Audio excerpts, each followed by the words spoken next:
Assalamualaikum warahmatullahi wabarakatuh. Ya, pada kesempatan kali ini perkenankan kami dari kelompok 1 dengan beranggotakan yang pertama saya sendiri sebagai Mujizat Bahrul Paqih, kemudian yang kedua ada Saudari Ririn Istiqomah, yang ketiga ada Saudara Ahmad Fauzi. Pada pertemuan kali ini kami akan sedikit menjelaskan mengenai peradilan. Yang pertama yaitu peradilan. Pengertian pengadilan dan peradilan. Pada dasarnya, berdasarkan Undang-Undang Nomor 48 Tahun 2009 tentang Kekuasaan Kehakiman yang merupakan landasan hukum sistem peradilan negara dan mengatur tentang peradilan dan pengadilan pada umumnya, tidak mendefinisikan istilah peradilan dan pengadilan secara khusus. Namun pada pasal 2 ayat 1 dan Undang-Undang Kekuasaan Kehakiman setidaknya mengatur bahwa peradilan dilakukan demi keadilan berdasarkan ketuhanan yang Maha Esa, dan peradilan negara menerapkan dan menegakkan hukum dan keadilan berdasarkan Pancasila. Sedangkan istilah pengadilan disebut dalam pasal 4 Undang-Undang Kekuasaan Kehakiman yang antara lain menjelaskan bahwa pengadilan mengadili menurut hukum dengan tidak membeda-bedakan orang, dan pengadilan membantu mencari keadilan dan berusaha mengatasi segala hambatan dan rintangan untuk mendapat tercapainya peradilan yang sederhana, cepat, dan biaya ringan.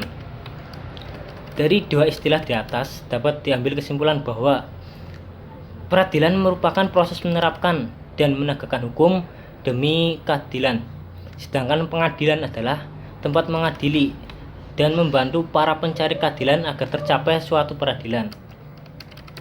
Pengadilan adalah badan atau instansi resmi yang melaksanakan sistem peradilan berupa memeriksa, mengadili, dan memutus perkara. Sedangkan peradilan adalah segala sesuatu atau sebuah proses yang dijalankan di pengadilan yang berhubungan dengan tugas memeriksa, memutus, mengadili perkara dengan menerapkan hukum kepada hal-hal yang nyata yang dihadapkan kepadanya untuk diadili dan diputus untuk mempertahankan dan menjamin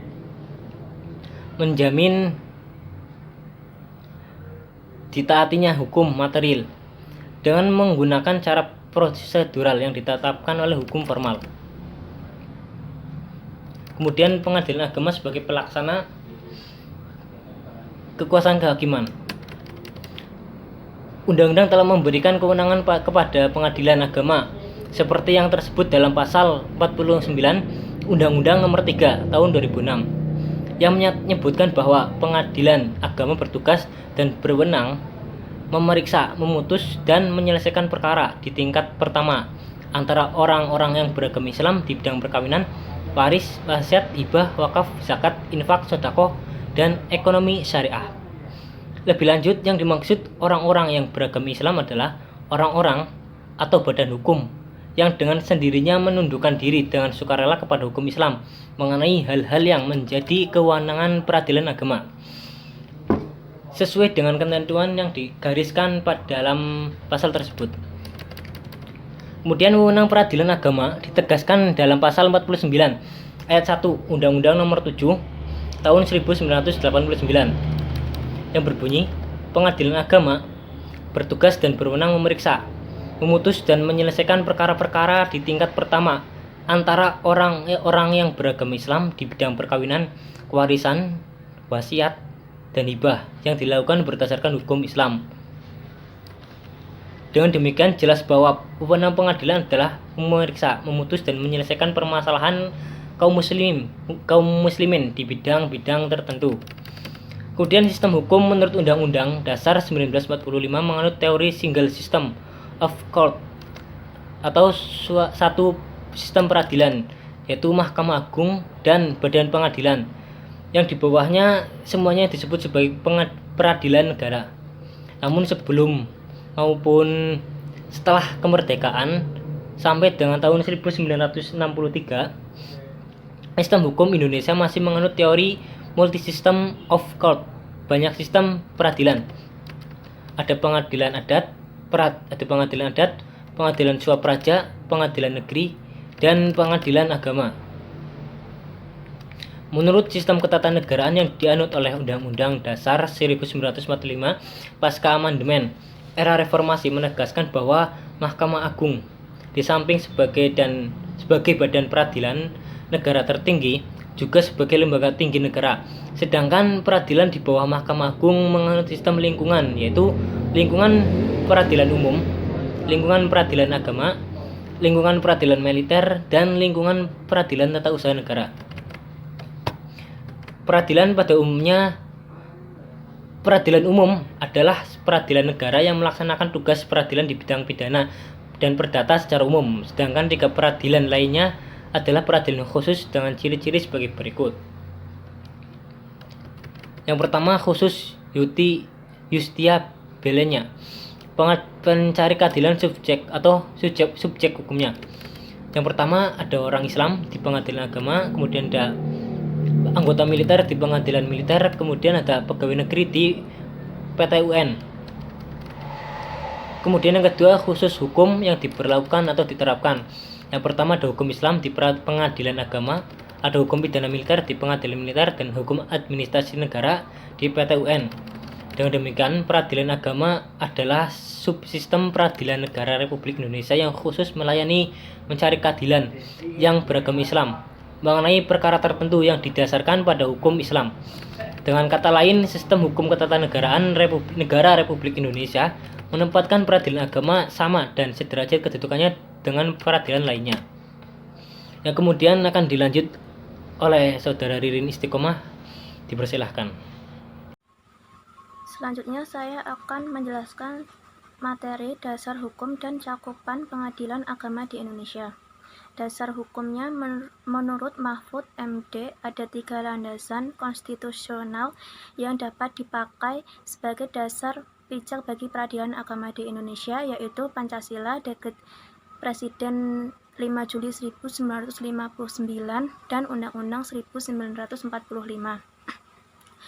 Pancasila, sila ketuhanan yang Maha Esa. Dalam Pancasila dapat dijadikan dasar bagi berlakunya hukum-hukum agama di Indonesia, sebab setiap agama mendasarkan dasar keimanannya kepada Tuhan. Kemudian Dekret Presiden 5 Juli 1959, tercantumnya Piagam Jakarta di dalam Dekret Presiden 5 Juli 1959 yang memberlakukan kembali UUD 1945 menyebabkan rumusan sila pertama Pancasila mendapat tambahan, yaitu berkesesuaian dengan hakikat Tuhan yang Maha Esa dengan berkewajiban menjalankan syariat Islam bagi pemeluk-pemeluknya menurut dasar kemanusiaan yang adil dan beradab. Kemudian pasal 2 aturan peralihan Undang-Undang 45, suatu hal yang pasti bahwa eksistensi peradilan agama di alam kemerdekaan didasarkan pada ketentuan pasal 2 aturan peralihan Undang-Undang 1945 yang menyatakan bahwa semua lembaga dan peraturan yang ada dan peraturan yang berlaku selama belum dibuat lembaga dan peraturan baru menurut undang-undang. Undang-Undang 1945 pasal 24 ayat 1 dan ayat 2 yang berbunyi pada ayat 1 menjelaskan bahwa kekuasaan kehakiman merupakan kekuasaan yang merdeka untuk menyelenggarakan peradilan guna menegakkan hukum dan keadilan. Dan yang ayat 2 bahwa kekuasaan kehakiman dilakukan oleh sebuah Mahkamah Agung dan badan peradilan yang berada di bawahnya dalam lingkungan peradilan umum. Undang-Undang Nomor 7 Tahun 1989, Undang-Undang ini tentang peradilan agama sebagaimana diubah terakhir kalinya dengan Undang-Undang Nomor 50 Tahun 2009 yang dalam pasal 2 menegaskan bahwa peradilan agama merupakan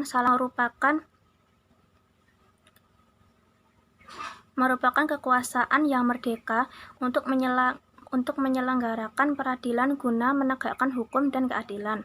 Dan yang ayat 2 bahwa kekuasaan kehakiman dilakukan oleh sebuah Mahkamah Agung dan badan peradilan yang berada di bawahnya dalam lingkungan peradilan umum. Undang-Undang Nomor 7 Tahun 1989. Undang-undang ini tentang peradilan agama sebagaimana diubah terakhir kalinya dengan Undang-Undang Nomor 50 Tahun 2009 yang dalam pasal 2 menegaskan bahwa peradilan agama merupakan salah satu pelaksanaan kekuasaan kehakiman bagi rakyat pencari keadilan yang beragama Islam merupakan salah satu pelaksana kekuasaan mengenai perkara perdata tertentu yang diatur dalam undang-undang. Poin selanjutnya yaitu cakupan pengadilan agama. Berdasarkan pasal 49 Undang-Undang Nomor 7 Tahun 1989 tentang peradilan agama, sebagaimana diubah dengan Undang-Undang Nomor 3 Tahun 2006 dan terakhir diubah dengan Undang-Undang Nomor 50 Tahun 2009, pengadilan agama bertugas dan berwenang memeriksa, memutus, dan menyelesaikan perkara di tingkat pertama antara orang-orang Islam dalam bidang perkawinan, waris, wasiat, zakat, infak, sedekah, hibah, wakaf, dan ekonomi syariah. Kemudian adapun yang dimaksud dalam perkawinan adalah hal-hal yang diatur dalam atau berdasarkan undang-undang mengenai perkawinan yang berlaku yang dilakukan menurut syariah, antara lain izin beristri lebih dari satu, izin melangsungkan perkawinan yang usianya belum mencapai 21 tahun, kemudian dispensasi kawin, pencegahan perkawinan, kemudian penolakan perkawinan oleh pegawai pencatatan nikah, pembatalan perkawinan, dan lain-lain. Kemudian yang dimaksudkan dengan ekonomi syariah adalah perbuatan atau kegiatan usaha yang dilaksanakan menurut prinsip syariah, antara lain bank syariah, lembaga keuangan mikro syariah, asuransi syariah, resuransi syariah, sekuritas syariah, pembiayaan syariah, dan lain-lain. Sekian materi yang saya sampaikan. Terima kasih. Aceh Darussalam sebagai pengembangan dari peradilan agama. Mahkamah Syariah terdiri dari Mahkamah Syariah Provinsi dan Mahkamah Syariah tingkat kabupaten atau kota. Kekuasaan dan kewenangan Mahkamah Syariah adalah kekuasaan dan kewenangan peradilan agama dan peradilan tinggi agama, ditambah dengan kekuasaan dan kewenangan yang diberikan dengan kehidupan masyarakat dalam bidang ibadah dan aturan Islam yang ditetapkan dalam konon. Untuk pembahasan selanjutnya yaitu mengenai kewenangan, tugas, dan fungsi dari Mahkamah Syariah. Berdasarkan Undang-Undang Nomor 18 Tahun 2001, kewenangan Mahkamah Syariah adalah mengadili dan memutuskan perkara-perkara bagi orang Aceh yang beragama Islam dalam bidang hukum keluarga, hukum perdata, dan hukum pidana. Dalam menjalankan tugasnya, Mahkamah Syariah didukung oleh Lembaga Dinas Syariat Islam Aceh dan Majelis Permusyawaratan Ulama Aceh. Dengan kehadiran Mahkamah Syariah, maka lembaga peradilan agama tidak lagi terlalu diperlukan di Aceh, karena kewenangannya akan tumpang tindih dengan Mahkamah Syariah. Sedangkan lembaga peradilan umum tetap diperlukan untuk menangani sengketa antara orang-orang yang tidak beragama Islam. Untuk kewenangan Mahkamah Syariah, di sini ada dua kewenangan. Yang pertama yaitu tentang kewenangan relatif. Kewenangan relatif adalah kewenangan untuk menerima, memeriksa, dan mengadili serta menyelesaikan suatu perkara yang diajukan kepadanya didasarkan pada wilayah hukum pengadilan di mana tergugat bertempat tinggal. Kemudian yang kedua yaitu mengenai kewenangan absolut. Kewenangan absolut yaitu wewenang badan peradilan dalam memeriksa jenis perkara tertentu yang mutlak tidak dapat diperiksa di pengadilan lain. Sebagaimana telah dijelaskan bahwa Mahkamah Syariah merupakan pengembangan dari peradilan agama yang telah ada sebelumnya. Oleh karena itu, sudah pasti kekuasaan dan kewenangan yang dimiliki Mahkamah Syariah lebih luas dari kekuasaan dan kewenangan yang dimiliki peradilan agama. Dijelaskan pula dalam Undang-Undang Nomor 3 Tahun 2006 tentang perubahan atas Undang-Undang Nomor 7 Tahun 1989, ditegaskan bahwa tugas dan wewenang pengadilan agama adalah memeriksa, memutus dan menyelesaikan perkara di tingkat pertama antara orang-orang yang beragama Islam di bidang perkawinan, di bidang waris, wasiat, hibah, wakaf, infak, sedekah, dan yang terakhir di bidang ekonomi syariah.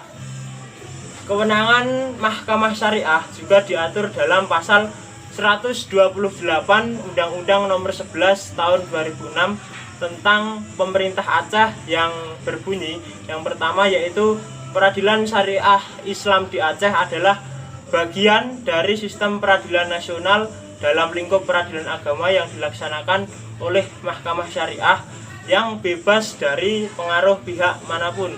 Kemudian selanjutnya isi dari pasal 128 Undang-Undang Nomor 11 Tahun 2006 yaitu Mahkamah Syariah merupakan pengadilan bagi setiap orang yang beragama Islam dan berada di Aceh. Kemudian selanjutnya Mahkamah Syariah berwenang memeriksa, mengadili, memutus dan menyelesaikan perkara yang meliputi bidang hukum keluarga, bidang hukum perdata, dan bidang hukum pidana yang berdasarkan atas syariat Islam. Kemudian isi dari pasal 128 Undang-Undang Nomor 11 Tahun 2006 yang terakhir yaitu ketentuan lebih lanjut mengenai bidang hukum keluarga, bidang hukum perdata, dan bidang hukum konon dan bidang hukum pidana diatur lebih lanjut dalam konon. Demikian gambaran umum mengenai Mahkamah Syariah yang bisa saya sampaikan. Kurang lebihnya mohon maaf. Wabillahi taufik wal hidayah. Wassalamualaikum warahmatullahi wabarakatuh.